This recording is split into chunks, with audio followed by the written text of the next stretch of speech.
Governor Thomas E. Dewey today conceded the presidential election to President Truman. Lyndon Baines Johnson has been elected President of the United States. CBS News estimates that Ronald Reagan has been re-elected president. Americans have come to expect election results on election night, thanks to more than a century of precedent. Starting really after the Civil War, we get this expectation that we can learn the result on election night because usually it's not too close, and you can do that. Professor Edward Foley said the invention of the telegraph is what really started allowing newspaper editors to declare winners in the Wednesday morning headlines.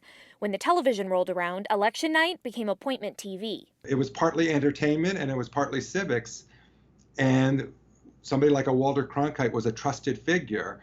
And so if he told you who won, you thought you should know who, that was an answer you could trust. Just 4 times in America's history has the country had to wait past the Wednesday after Election Day to find out who won the White House. 1876, 1884, 1916, and 2000. The 1876 election is one of the most disputed in history.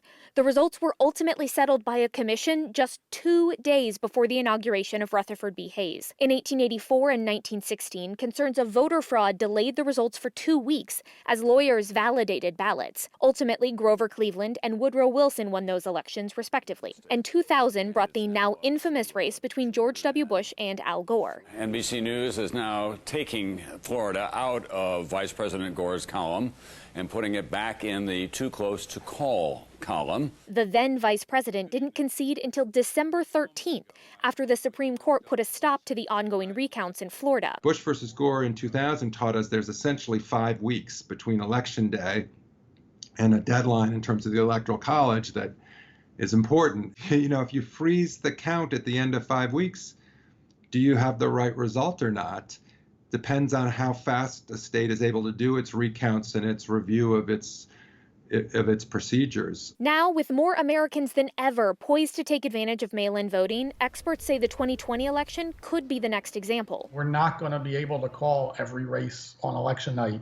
That we're not even going to have votes for every race in some states on election night. Major media outlets often get their election results filtered through a company like Edison Research. It operates the national election pool that news organizations use to call who wins and loses races. After watching results slowly trickle in for a number of 2020 primaries, Edison co-founder and executive vice president Joe Lenski said they're preparing for a marathon, not a sprint. This process of reporting votes as they come in and making the projections on who's won is just going to take a much longer period of time this November. Any results we do get on November 3rd will be preliminary, since election winners aren't official until states complete their election canvass.